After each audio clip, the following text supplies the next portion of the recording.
Selamat pagi teman-teman semuanya. Hari ini kita kembali untuk mengadakan devotion kita. Puji Tuhan kita semua sudah berkumpul di sini, baik yang ada di Karawaci dan juga yang ada di Zoom. Hari ini kita akan dilayani oleh Bapak Pendeta Yusak Wijaya. Saya undang teman-teman untuk bangkit berdiri. Kita akan angkat pujian Ku Kasihi Kau Dengan Kasih Tuhan di medley dengan Ku Cinta Keluarga Tuhan.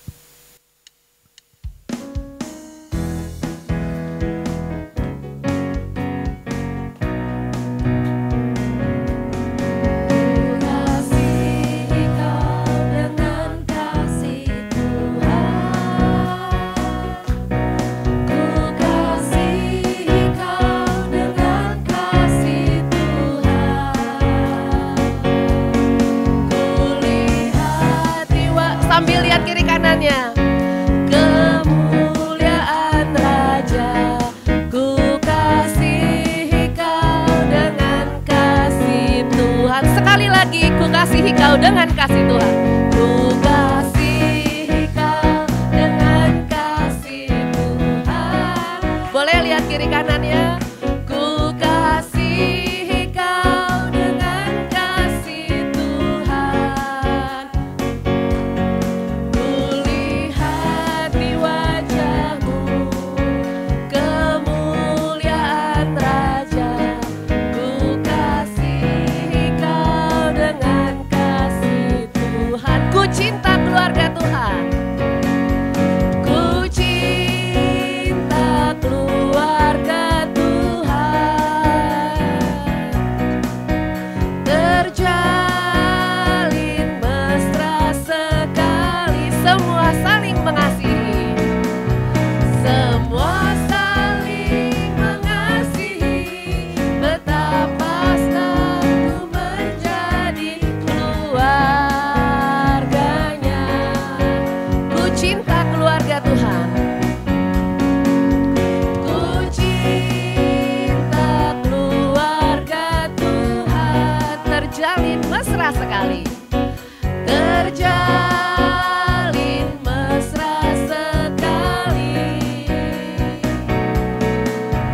Semua saling mengasihi. Betapa senangku menjadi keluarganya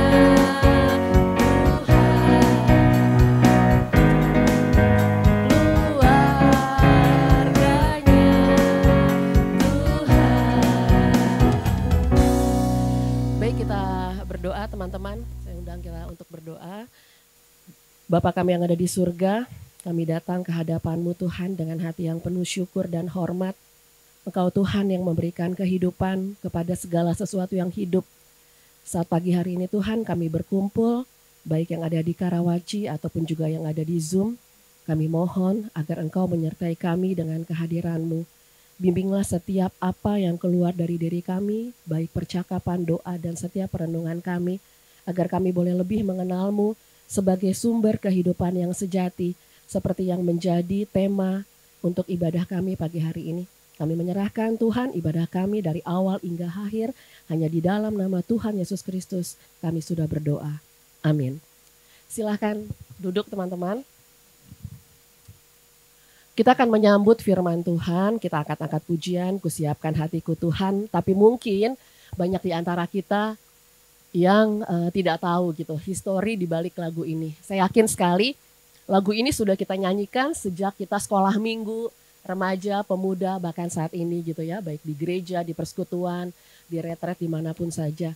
Dan banyak di antara kita yang sudah sangat hafal sekali dengan lagu Kusiapkan Hatiku Tuhan. Tapi teman-teman tahukah bahwa lagu ini aslinya adalah Speak to My Heart Lord Jesus. Dinyanyikan dari Kidung Jemaat nomor 15, diciptakan oleh Alfred Eckley pada tahun 1934. Di tengah kebangkitannya sebagai seorang penginjil yang berdedikasi. Lagu ini lahir dari pengalaman pribadinya yang mendalam tentang pentingnya hati yang siap untuk mendengar firman Tuhan. Pada suatu malam, Eckley merenungkan bagaimana kesibukan dunia seringkali menghalangi manusia untuk dekat kepada Tuhan.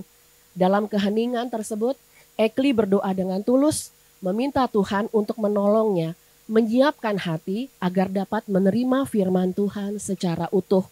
Dari momen tersebut, Ekli menciptakan lagu yang sebetulnya sangat sederhana, yang sudah kita hafal sekali, tapi penuh dengan makna. Melodinya lembut, sementara liriknya menggambarkan kerinduan untuk menyambut Tuhan dengan hati yang lapang. Dan sampai sekarang, lagu Kusiapkan Hatiku Tuhan menyentuh banyak orang di seluruh dunia. Kita sambut firman Tuhan, kita angkat pujian, Kusiapkan Hatiku Tuhan.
Kalau Tuhan boleh kumpulkan kami di tempat ini dan kami boleh merasakan kehadiran Tuhan di tengah-tengah kami.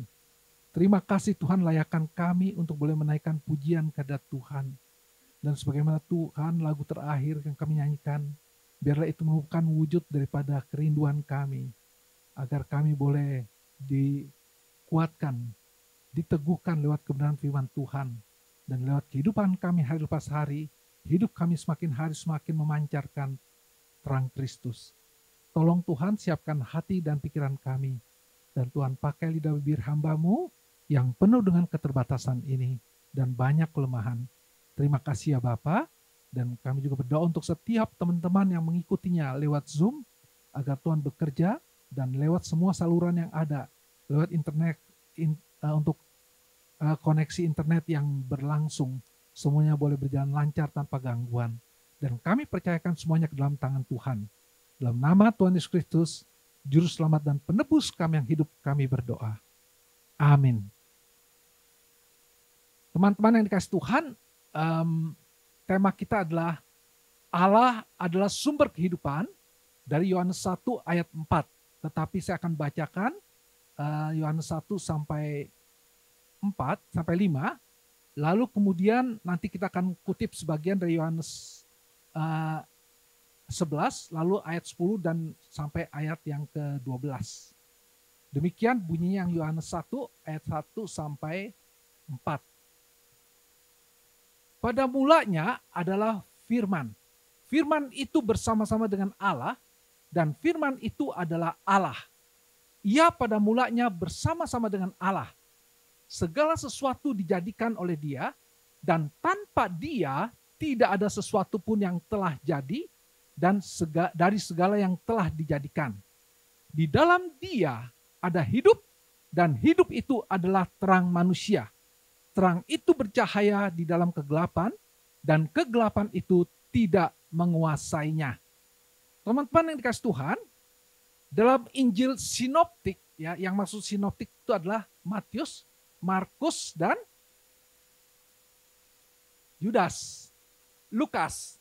Ya, apa artinya sinoptik? Sinoptik itu adalah sin itu melihat, ya. Sin itu bersama-sama. Makanya kalau ada sinkron gitu ya. Kalau optik itu melihat. Jadi melihat bersama-sama. Makanya tidak heran kalau kita melihat apa yang ditulis di dalam Injil Matius, Markus, dan Lukas, itu ada kesamaan beberapa bagian. Tetapi ini ada bicara tentang kelahiran Yesus ya, terjadi 2000 tahun yang lalu. Namun di dalam Injil Yohanes yang kita baca ini, dikatakan bahwa firman yang menjadi manusia. Nah pertanyaan adalah siapakah firman itu? Dari ayat 1 kita baca dikatakan, pada mulanya adalah firman. Ya. Firman itu bersama-sama dengan Allah dan firman itu adalah Allah. Teman-teman dikasih Tuhan, firman yang artinya logos dalam bahasa Yunani-nya ya, itu merupakan ungkapan khas yang hanya ditemukan di dalam tulisan-tulisan Yohanes. Contohnya saya bisa ditampilkan di sini ya, dalam 1 Yohanes 1 ya, ayat 1 dikatakan, apa yang telah ada sejak semula, yang telah kamu dengar, yang telah kamu lihat dengan mata kami, yang telah kami lihat dengan mata kami, yang telah kami saksikan, dan yang telah kami raba dengan tangan kami tentang firman hidup. Itulah yang kami tuliskan kepadamu. Jadi teman-teman yang dikasih Tuhan, waktu dikatakan pada mulanya adalah firman, ini mengingatkan kita coba dengan Kejadian 1 ayat 1, dikatakan pada mulanya adalah Allah. Jadi teman-teman, firman ini dikatakan adalah bicara tentang keberadaannya. Ya, keberadaannya bahwa dia sudah ada sebelum ia menjelma menjadi manusia. Bahkan juga sebelum segala waktu. Nah teman-teman kasih Tuhan di dalam Mazmur 90 ayat 2, pemazmur mengatakan, sebelum gunung-gunung dilahirkan, engkau adalah Allah dari selama-lamanya. Nah teman-teman kasih Tuhan, jadi dikatakan tadi, firman itu sudah ada, ya, pada mulanya sebelum dunia dijadikan. Ini yang dikatakan bahwa tanpa permulaan waktu. Ya, kalau kita lihat di Kejadian 1 ayat 1 kan dikatakan pada mulanya Allah. Allah menciptakan langit dan bumi. Dari situ dikatakan penciptaan langit dan bumi. Tetapi tidak dikatakan pada mulanya Allah diciptakan. Lewat apa? Banyak. Big Bang Theory dan lain sebagainya. Jadi teman-teman kalau kita lihat kata yang dikatakan Kejadian bahwa pada mulanya Allah. Nah Allah ini sudah ada sebelum dunia dijadikan dan sebelum segala sesuatunya ada. Nah teman-teman kasih Tuhan, keberadaan di dalam ayat 1b dikatakan tadi, keberadaan Allah, ya, keberadaannya itu, firman itu, bersama-sama dengan Allah, dan firman itu adalah Allah. Seperti yang kita baca di dalam 1 Yohanes tadi. Jadi jika ada orang berpikir ya, waktu kita berkata, kita mengundang mereka kepada Kristus, untuk datang kepada Kristus, seakan-akan kita menjauhkan mereka dari Allah. Kenapa demikian? Itu pikiran salah. Karena apa? Waktu kita mengajak mereka datang kepada Kristus, Kristus itu bersama-sama dengan Allah. Dan dia adalah Allah. Nah kita lihat dalam ayat 2 ya teman-teman dikatakan, ia pada mula-mulanya bersama-sama dengan Allah. Jadi ayat 2 ini menegaskan kembali di dalam ayat pertama. Ya. Jadi dia dan Allah adalah sama, yaitu Allah Bapa dan Allah Anak sejak dari kekekalan. Bersama dengan Allah Roh. Maka itu kalau ditanyakan, Allah itu adalah kasih, ya, naturnya. Tetapi Allah mengasihi sejak kapan? Sejak dunia dijadikan atau sebelum dunia dijadikan? Ada yang mengatakan, oh Allah mengasihi waktu dunia dijadikan di mana manusia diciptakan semuanya. Tetapi teman-teman kasih Tuhan, apakah benar begitu? Tidak. Allah adalah kasih bukan waktu setelah dunia dijadikan. Natur Allah yang adalah kasih, sebelum dunia dijadikan, Allah adalah kasih. Nah pertanyaannya, siapa yang dikasih Allah? Nah itulah yang kita belajar Allah Tritunggal nanti ya. Allah mengasihi anak, ya, anak mengasihi roh, dan roh mengasihi Allah. Ya, jadi 3 unsur ini ya yang dikatakan sebagai satu Allah tapi 3 pribadi. Nah teman-teman yang dikasih Tuhan kita lanjutkan lagi ya. Jadi apa yang ditegaskan di dalam ayat 2 dikatakan, ia pada mula-mulanya bersama-sama dengan Allah, itu menunjukkan bahwa Allah, firman itu adalah Allah, dan sudah bersama-sama dengan Allah sejak kekekalan. Nah, di dalam ayat 3 dikatakan, dinyatakan dengan tegas, segala sesuatu dijadikan oleh Dia, dan tanpa Dia tidak ada sesuatu pun yang telah terjadi dari segala yang telah dijadikan. Nah, teman-teman, di dalam ini dikatakan bahwa oleh Thomas Aquinas, bahwa Allah itu adalah the primary cause. Artinya apa? Dia yang menyebabkan segala sesuatu, tetapi bukan disebabkan oleh sesuatu. Atau dikatakan juga di unmoving mover. Dia yang menggerakkan segala sesuatu, tetapi dia tidak digerakkan oleh yang lain-lain. Nah, teman-teman yang kasih Tuhan, saya nggak membahas ini dalam karena tema kita bicara tentang Allah, sumber kehidupan. Ya. Jadi teman-teman kasih Tuhan, waktu dikatakan demikian, segala sesuatu dijadikan oleh Dia, dan tanpa Dia tidak ada sesuatu pun yang telah jadi dari segala yang telah dijadikan. Ini mengingatkan bahwa tanpa Dia, ya, tidak ada satu pun yang telah jadi dari segala yang telah dijadikan. Mulai dari mana? Dari malaikat, ya, yang paling tinggi sampai pada cacing yang paling hina dan pelbagai ciptaan yang lain, langit dan bumi dan lain sebagainya. Jadi teman-teman kasih Tuhan, di sini yang mengungkapkan ada kelebihan apa yang kita lihat? Ke superioritas kekristenan. Ya, di dalam itu dikatakan agama Kristen, tapi saya lebih suka pakai dengan superioritas kekristenan. Kenapa teman-teman? Ada yang tahu nggak? Kenapa? Karena di dalam ayat yang kita baca di sini dikatakan bahwa pencipta atau pendiri daripada agama tersebut adalah Dia yang sama yang merupakan pencipta dan pendiri dunia. Nggak ada di dalam pendiri agama yang lain mengatakan bahwa Dia yang menciptakan alam semesta ini. Dia adalah yang memberikan sumber kehidupan. Tidak ada. Hanya di dalam kekristenan yang menciptakan bahwa Dia yang membuat segala sesuatu ada, dan tidak ada sesuatu pun yang ada yang bukan berasal dari Dia.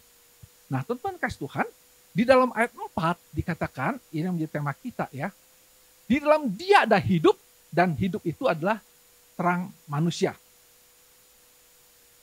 Teman-teman yang kasih Tuhan, dikatakan bahwa asal mula hidup dan terang yang ada dalam dirinya. Ya. Waktu dikatakan di dalam Dia adalah hidup, ya, Allah yang hidup itu mengatakan bahwa Dialah pemilik kehidupan. Kan kalau kita lihat di dalam kitab Perjanjian Lama, seringkali kita akan menjumpai waktu Allah berfirman, demi Aku yang hidup. Atau juga para nabi, ya, utusan Allah, demi Allah yang hidup. Jadi teman dikasih Tuhan, kita melihat bahwa kehidupan yang dimaksud ini adalah kehidupan yang Allah berikan. Kalau kita lihat binatang dan manusia, dua hal yang berbeda. Ya, manusia itu disebut sebagai peta dan teladan Allah, sebagai crown creation. Tetapi binatang tidak. Maka itu binatang adalah makhluk yang fana. Tetapi manusia adalah makhluk kekekalan.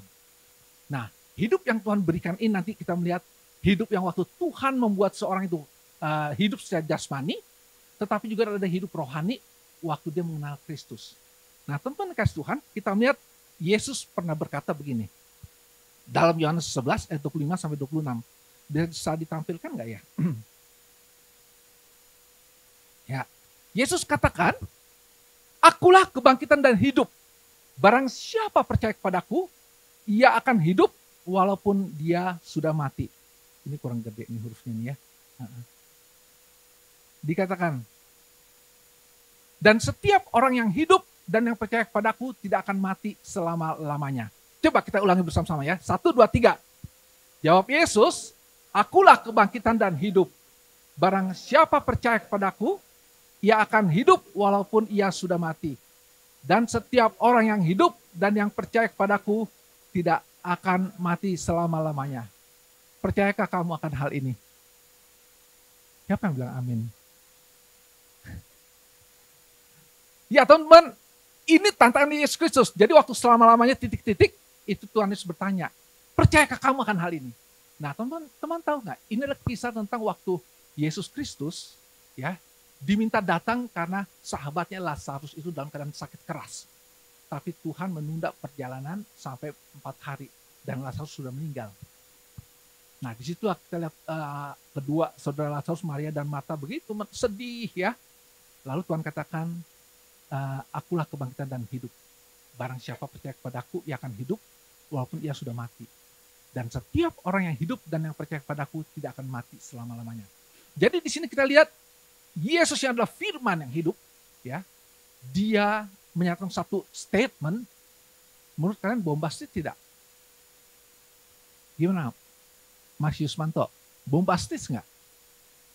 Kenapa luar biasanya? Hah? Pede, percaya diri ya, gila benar. Sombong kali ini ya. Teman-teman kalau kita perhatikan, tidak ada satupun pendiri agama manapun juga yang berani mengatakan begini. Yang mengatakan, akulah kebangkitan dan hidup. Barang siapa percaya kepadaku, ia akan hidup walaupun ia sudah mati. Tidak ada. Nah pertanyaan kita adalah, kenapa Yesus berani mengatakan itu? Karena Yesus tahu siapakah dia. Dia bukan arogan, ya. Dia bukannya tidak waras, tapi dia tahu bahwa dia adalah Allah. Dan sebagai Allah, dia adalah sumber kehidupan itu sendiri. Teman-teman, waktu bicara kehidupan, ya, kita melihat manusia dilengkapi dengan berbagai kelengkapan ya. Dia punya intelektualitas dan sebagainya, sehingga bisa meraih apapun juga. Tetapi saya boleh katakan, segala apa yang dimiliki, boleh dikatakan Allah itu yang dilihat, dikenal bukan sebagai sumber kehidupan, tapi juga sumber apa? Kekayaan, ya. Sumber apa? Intelektualitas, sumber apa lagi? Berbagai macam sumber yang semua orang berusaha untuk meraih hal ini, tetapi mereka lupa bahwa Allah sebagai kehidupan itu yang utama. Jadi punya yang lain-lain itu adalah nihil, kecuali yang mempunyai kehidupan bersama dengan Allah. Tetapi kehidupan pertama seperti Allah, seperti bagaimana teman-teman dikasih Tuhan? Kita melihat ya, tadi saya katakan apa yang dikatakan oleh Yesus itu begitu bombastis dan begitu berani. Dan tapi dia tidak asal ngomong, dia buktikan. Lazarus yang sudah mati 4 hari dan dikhawatirkan berbau, begitu dia berfirman, Lazarus keluarlah. Dan Lazarus pun langsung keluar, teman-teman. Nah, teman-teman dikasih Tuhan, inilah yang membedakan antara orang Kristen dengan orang yang bukan Kristen.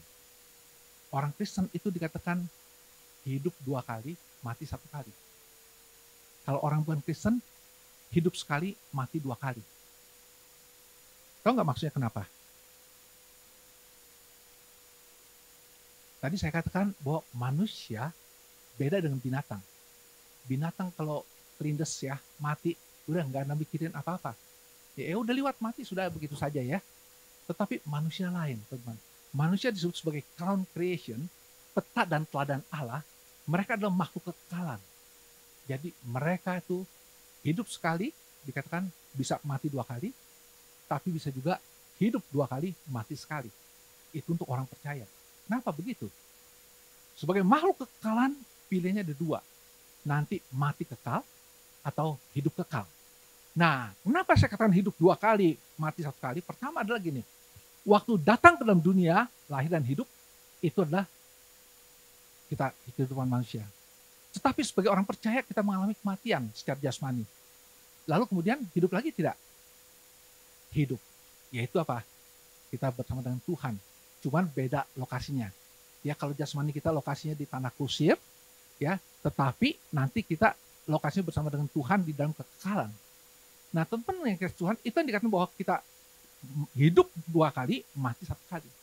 Tetapi kalau bicara orang yang belum percaya, ya, mereka itu adalah makhluk kekalan, mereka hidup 1 kali, yaitu waktu di dunia ini. Waktu mati, jasmani 1 kali. Tapi setelah itu mereka mengalami mati kekal, yaitu kebinasaan.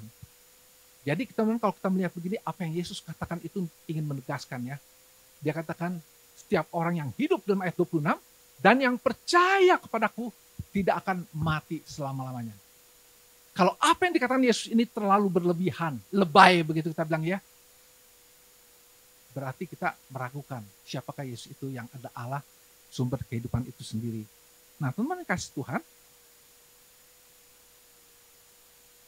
jadi kalau Allah yang sudah memberi kita hidup jasmani ya, itu akan menjadi sia-sia jika kita masih hidup di dalam kegelapan. Artinya apa teman? Waktu kita menerima hidup ya, anak kecil yang lahir dia hidup, tetapi hidup secara jasmani dia. Tapi dia sudah di dalam dosa. Karena apa? Dosa asal. Kita tahu kan ada dosa asal dan dosa perbuatan. Jadi bayi itu dianggap sudah ini dosa. Dan dalam Roma 6 ayat 23 dikatakan upah dosa adalah maut. Nah, masih ada mungkin yang belum ngerti dosa asal ya. Atau saya coba singgung sedikit. Dosa asal adalah satu identitas ya yang dikenakan pada setiap manusia yang sejak Adam jatuh ke dalam dosa. Itu yang disebut original sin. Nah, saya mau tanya coba-coba ya teman. Kalau dikatakan harimau itu binatang buas, ya betul nggak binatang buas ya? Saya mau tanya, kenapa harimau disebut binatang buas? Karena dia makan kambing, atau karena dia binatang buas makanya dia makan kambing? Mana yang benar? Karena dia makan kambing, maka dia adalah binatang buas, atau karena dia binatang buas, maka dia makan kambing begitu. Mana yang benar? Nah, yang setuju statement pertama siapa? Harimau binatang buas karena dia makan kambing. Atau karena dia makan kambing, makanya dia disebut binatang buas. Hah? Nah, yang kedua, yang pilih yang kedua siapa? Karena dia makan kambing, dia disebut binatang buas ya. Oke.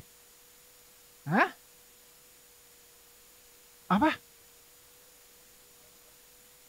Oh gitu.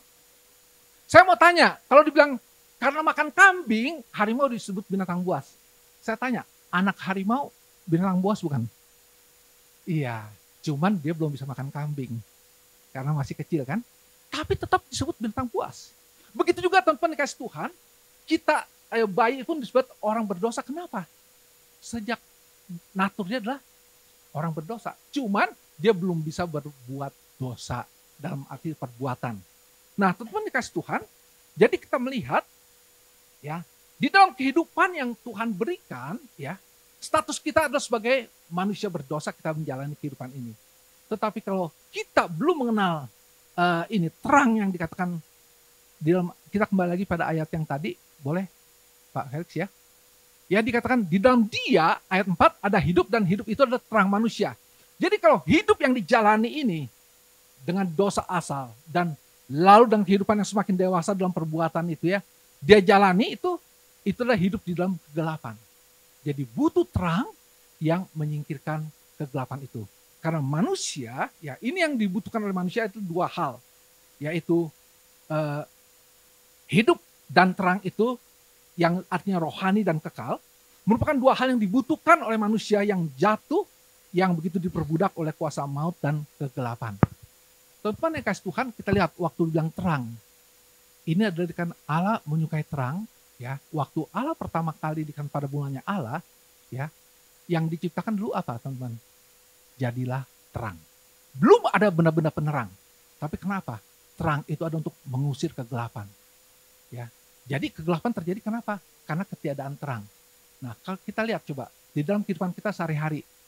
Kalau kalian listrik mati, pasti nggak betah, bukan? Ya, misalnya matinya 1 jam masih oke lah. Tapi kalau matinya 1 hari, kalau seminggu bagaimana? Karena ada kerusakan itu apa? Instalasi. Sangat merepotkan kan? Ya.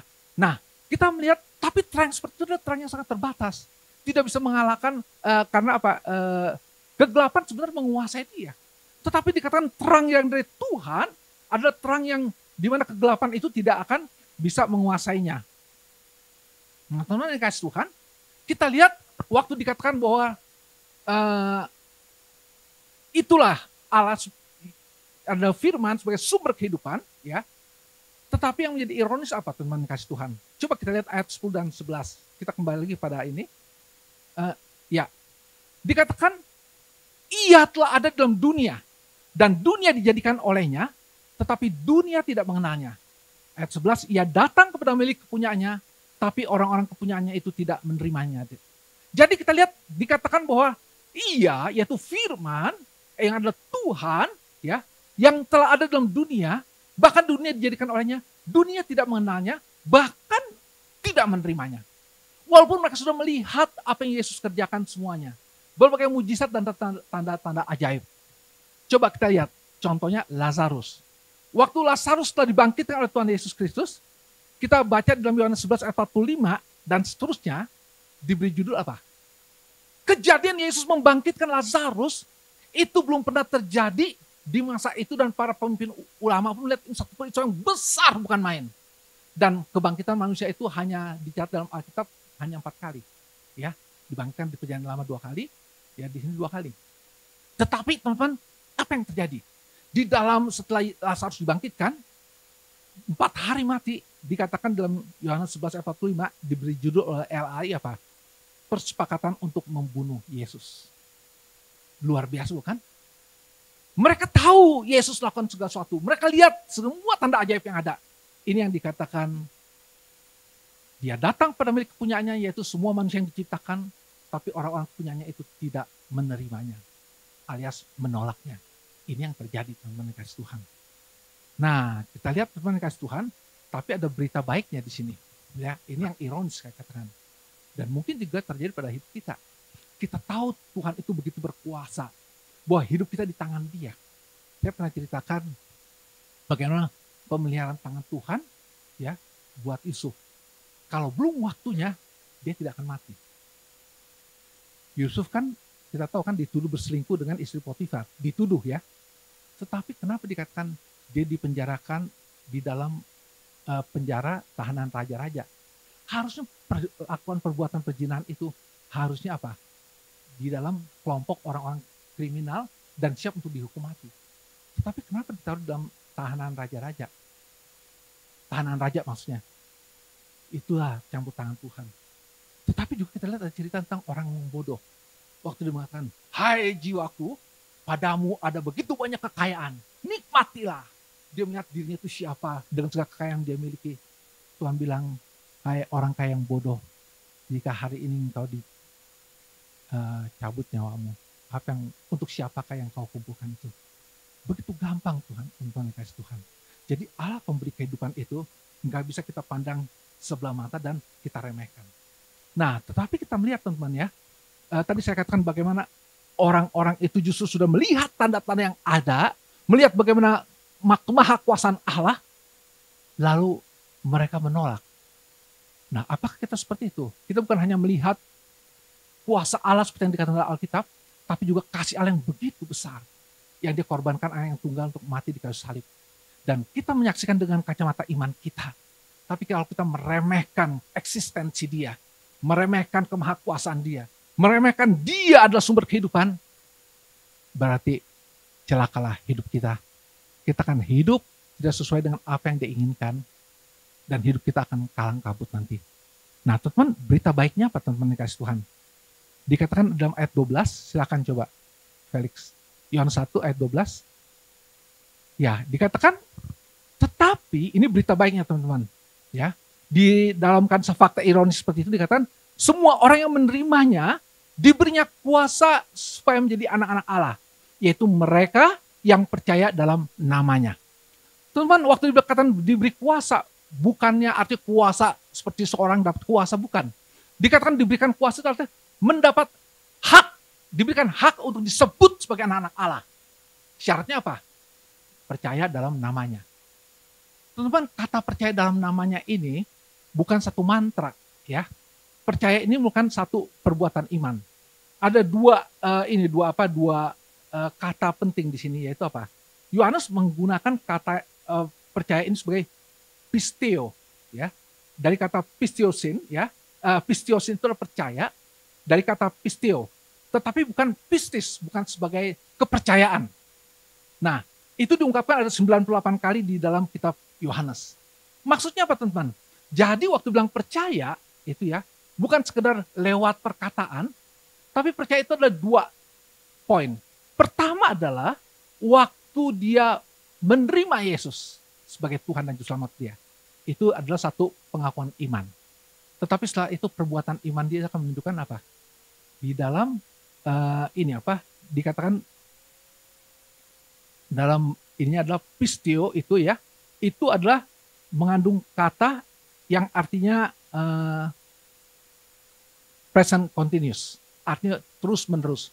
Jadi waktu katakan saya percaya menerima Yesus sebagai Juru Selamat saya, lalu bagaimanakah sikap dia menyatakan bahwa diterima Yesus di dalam kehidupan hari demi hari, menunjukkan semakin hari hubungan semakin intim, semakin dekat dan kenal dengan Tuhan. Nah, teman-teman yang kasih Tuhan, itulah sesuai dengan kedudukan mereka sebagai anak-anak Allah. Nah, sekarang kita melihat teman-teman yang kasih Tuhan. Lalu, what next gitu? Setelah kita tahu bahwa Allah itu sumber kehidupan, ya, tidak satu pun yang bergerak tanpa peran serta Allah. Tapi kita sadar juga apa? Sebagai manusia yang telah hidup ini, kita menjalani kehidupan di dalam dosa. Kita butuh terang Kristus untuk mengangkat kita dari kegelapan. Nah, teman-teman kasih Tuhan, kita melihat panggilan kita adalah harus menjalankan panggilan sebagai anak-anak Allah. Saya pernah katakan bahwa kita dipanggil di Yaski ini bukan sekedar mencari penghidupan buat anak dan istri kita, tapi juga kita membawa kehidupan buat orang-orang di sekitar kita. Nah, kalau kita hanya sekedar mencari penghidupan, kita tidak berbeda dengan mereka yang bekerja di perusahaan-perusahaan sekuler, perusahaan komersial. Tapi kita bekerja di Yayasan Yaski, ladang pelayanan Tuhan. Jadi kita diingatkan bahwa kita dipanggil bukan sekedar untuk mencari penghidupan, tetapi membawa kehidupan. Bagi siapa? Bagi pendengar kita. Nah, teman-teman kalau perhatikan, di dalam Yohanes 1 ayat 6-7, dikatakan, bisa muncul nggak ya? Dikatakan, Yohanes 1 ayat 6-7 dikatakan, coba bisa munculkan.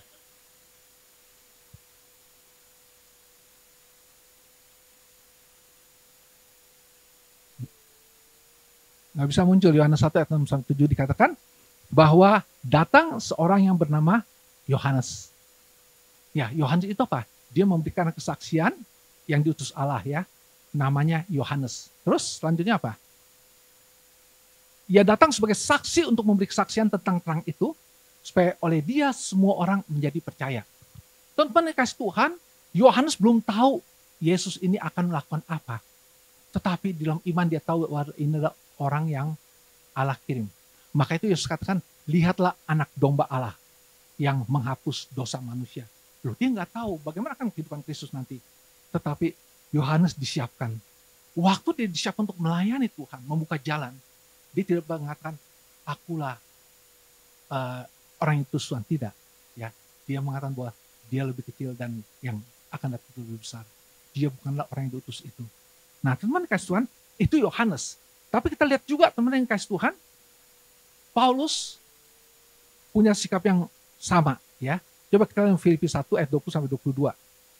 Paulus katakan, sebab yang sangat kurindukan dan kuharapkan ialah bahwa aku dalam segala hal tidak akan beroleh malu. Melainkan seperti sedia kala, demikian pula sekarang, dengan nyata, Kristus dengan nyata dimuliakan dalam tubuhku, baik oleh hidupku maupun oleh matiku. Waktu Paulus mengatakan ini, hidup yang mana teman-teman? Hidup yang telah ditebus oleh darah Kristus. Dia katakan dia tidak mau hidupnya itu menjadi sia-sia. Maka itu dalam ayat 21 dia katakan, karena bagiku hidup adalah Kristus dan mati adalah keuntungan. Nah, kalau kalian baca lagi dalam ayat 22 dia katakan, dia bekerja untuk menghasilkan. Coba dia masuk lagi nggak ayat 22-nya masukin.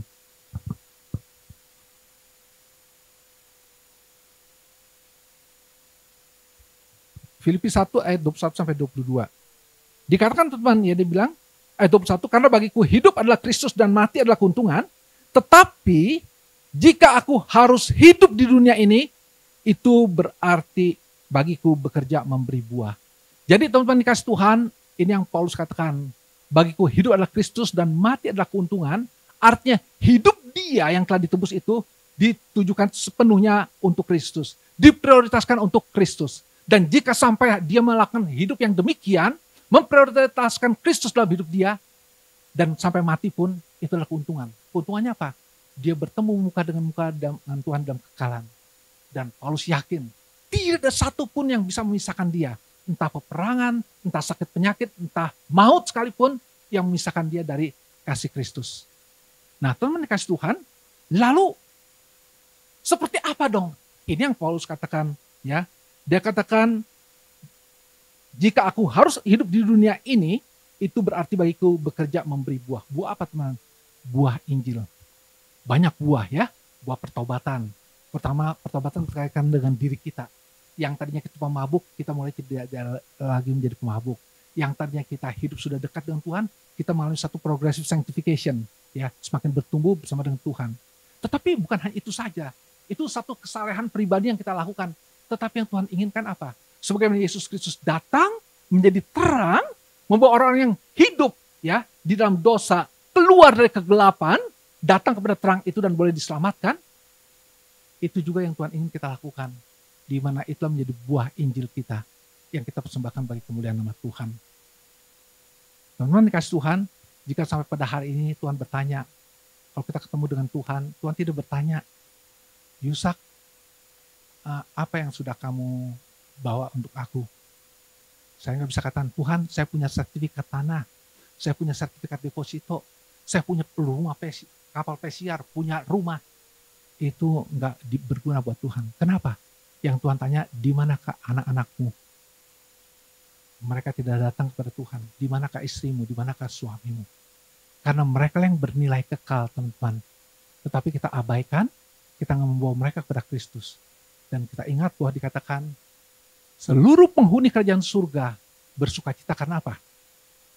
Karena seseorang dapat kontrak kerja 2 miliar, seseorang dapat gelar sarjana PhD begitu, bukan karena dia percaya dan bertobat kepada Kristus.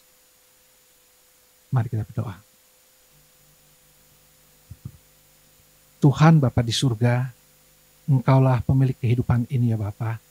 Kami tahu tidak satupun yang boleh bergerak, yang bisa menjalankan kehidupan ini tanpa peran serta Engkau.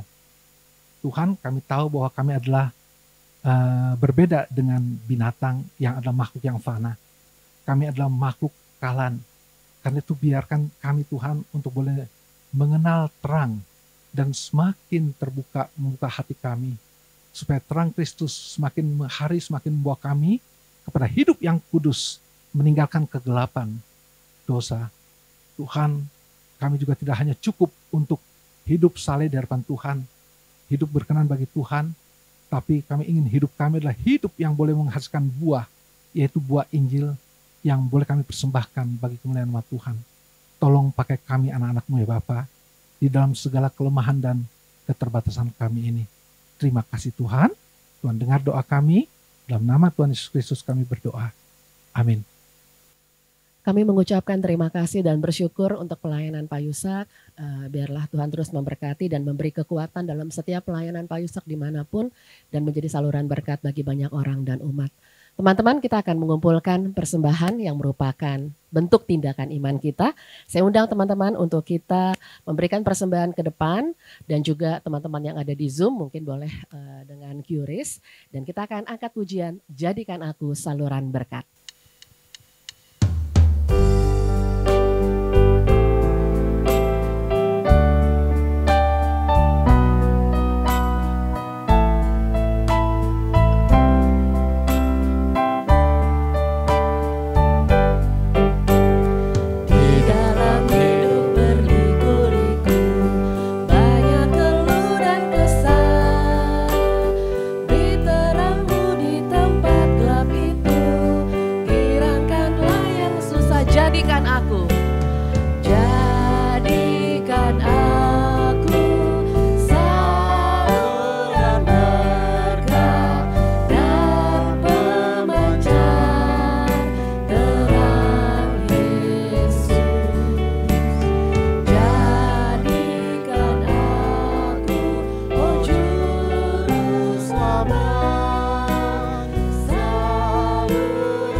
rasa syukur kami datang ke hadapan-Mu membawa persembahan dari hati yang tulus Tuhan. Kami mengaku bahwa segala yang kami miliki adalah milik-Mu. Dan hanya oleh kasih karunia-Mu kami bisa menikmati berkat-berkat kehidupan. Saat ini kami mempersembahkan apa yang telah Engkau percayakan pada kami sebagai tanda iman dan ketaatan kami. Kami memohon agar persembahan ini bisa mendukung, memberkati hamba-hamba Tuhan yang ada di daerah yang membutuhkan.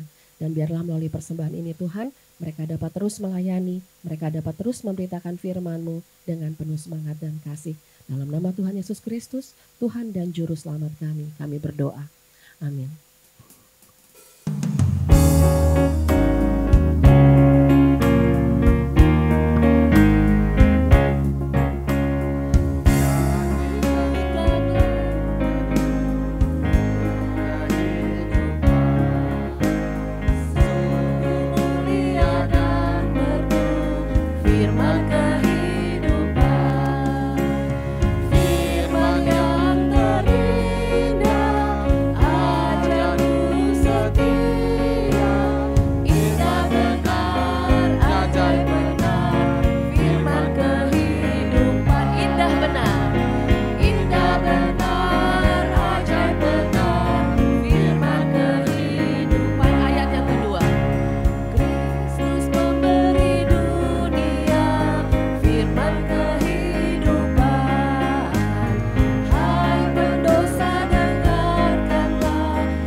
Tuhan Allah Bapa yang ada di surga, di penghujung ibadah kami ini ya Bapa, kami kembali datang ke hadapan Tuhan yang kudus. Kami bersyukur Tuhan melihat bagaimana campur tangan Tuhan di dalam seluruh kegiatan dan program yang diadakan oleh Yayasan Yaski ini. Dan kami melihat bagaimana Tuhan telah memimpin bahwa berbagai program yang ada ini boleh menjadi berkat bagi orang-orang yang mendengar atau melihatnya. Bapa di surga, kami terus berdoa untuk anak-anak-Mu semua yang dengan gigih dan tak kenal lelah terus berusaha untuk melakukan yang terbaik. Dan biarlah Roh Kudus terus menggerakkan hati anak-anak-Mu untuk tidak pernah merasa jemu ataupun mengalami kekecewaan, di mana mereka melihat dalam hubungan kerja itu adalah hal yang biasa dan mereka boleh semakin hari semakin saling menajamkan dan saling membangun. Terima kasih ya Bapa, dan kami juga teringat untuk di berbagai negara Tuhan, khususnya untuk suku-suku yang ada di pedalaman yang belum terjangkau oleh Injil. Tuhan, kami tahu untuk datang ke sana, untuk mengutus para hamba Tuhan atau misioneri bukan satu hal yang mudah dan butuhkan biaya yang mahal. Tetapi dengan kemajuan teknologi saat ini ya Bapa, kami percaya Tuhan bahwa pada saatnya nanti siaran lewat radio ataupun lewat internet boleh menjangkau mereka yang belum mengenal Tuhan. Dan kami percaya juga Tuhan boleh bekerja lewat program yang ada. Terima kasih Tuhan.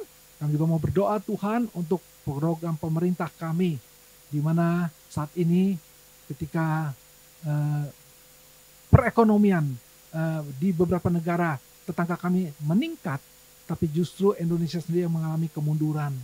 Dan kami tahu Tuhan ini ada kesalahan di dalam menentukan kebijakan-kebijakan di dalam pemerintahan yang baru. Tapi kami percaya waktu masih ada ya Bapak. Dan Tuhan terus memberikan hikmat bijaksana Tuhan buat pemimpin kami yang tertinggi maupun untuk para pendukung para menteri yang ada, supaya mereka boleh memikirkan hal yang terbaik bagi bangsa negara kami ini. Dan kami terus berdoa Tuhan untuk setiap anak-anak-Mu yang ada di tempat ini ataupun yang mengikutinya lewat Zoom. Tuhan tahu apa yang menjadi pergumulan mereka, apa yang menjadi kesulitan mereka. Biarlah Tuhan sendiri yang menjadi jawab, Tuhan sendiri yang akan menjadi Tuhan sumber kekuatan, pertolongan di dalam mereka menyelesaikan persoalan yang ada. Dan Tuhan mengingatkan bahwa anak-anak-Mu ini tidak pernah dibiarkan berjalan sendiri. Terima kasih ya Bapak. Dan kami juga berdoa Tuhan seterusnya untuk Pak Yoke yang sebentar lagi yang sudah kembali ke Indonesia dan mengikuti konferensi PGLII. Dan kami percaya Tuhan ada banyak berkat yang boleh dibawa pulang dan boleh kami dengar nanti.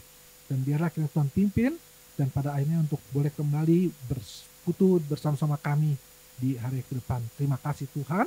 Dan kami juga mau berdoa untuk anak-Mu yang Kau kasihi, yaitu untuk saudari Iswati dari Bali dan calon suami Yafet Tuhan. Dan mereka akan melangsungkan pernikahan pada hari Sabtu ini. Dan kami berdoa Tuhan, biarlah Tuhan pimpin bukan hanya prosesi weddingnya saja, tetapi juga kehidupan pernikahan mereka yang akan mereka jalani sepanjang hidup mereka ada bersama dengan Tuhan. Dan kami turut bersukacita bagaimana Tuhan sudah pertemukan kedua anak-Mu ini menjadi pasangan suami istri. Dan biarlah Tuhan bekerja, menyertai dan memberkati kedua anak-Mu ini. Terima kasih Tuhan, Tuhan dengar doa kami, hanya dalam nama Tuhan kami Yesus Kristus, Juru Selamat dan Penebus kami yang hidup, kami berdoa. Saudaraku yang dikasih Tuhan, mari arahkan hati kita kepada Tuhan, dan terimalah berkat daripadanya. Kiranya Allah Bapa, Allah sumber kasih setia, boleh menaungi kita dengan kasih setianya yang tidak berkesudahan. Dan di dalam Yesus Kristus, anak yang tunggal, yang memberikan kita anugerah keselamatan lewat kematiannya di kayu salib. Dan dalam persekutuan dengan Roh Kudus, boleh senantiasa menyertai hidup kita. Sehingga hidup yang telah diberkati, boleh kita pakai untuk memuliakan nama Tuhan, sekarang sampai selama-lamanya.